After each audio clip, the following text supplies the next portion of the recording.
గడిచిన సంవత్సరం చేదు అనుభవాలు మర్చిపోయి కొత్త సంవత్సరాన్ని స్వాగతిస్తారు. కొత్త సంవత్సరాన్ని ఆహ్వానించడంలో ఒక్కో దేశంలో ఒక్కో సాంప్రదాయంలో వేడుకలు జరుగుతాయి. అవి వింతగా అనిపించినా వారి సంస్కృతి, సాంప్రదాయాలు, ఆధారాలకు అద్దం పడతాయి. డెన్మార్క్లో కొత్త సంవత్సరానికి స్వాగతం చెప్పే సాంప్రదాయం విచిత్రంగా ఉంటుంది. స్నేహానికి, అదృష్టానికి చిహ్నంగా కుటుంబ సభ్యుల తలుపులపై వంట పాత్రలను విసురుతారట. గ్రీస్లో గ్రీకులు వాసిలోపేట అనే కేక్లో నాణెం పెడతారట. ఎవరి స్లైస్లో అయితే నాణెం ఉంటుందో వారికి సంవత్సరం అంతా అదృష్టం కలిసి వస్తుందని నమ్ముతారు. న్యూ ఇయర్ అంటేనే పాతకి బాయ్ బాయ్ చెప్పి కొత్తని ఆహ్వానించడం కదా.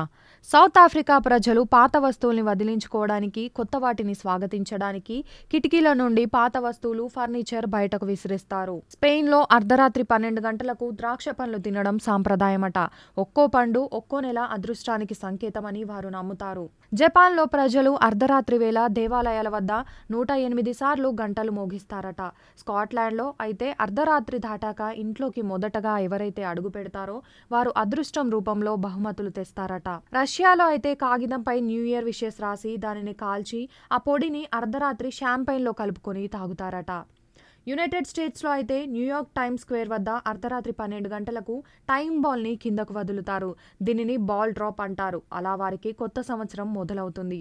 ఇలా పలు దేశాల్లో వారి సాంప్రదాయాలకి అనుగుణంగా నూతన సంవత్సర వేడుకలు జరుగుతాయి.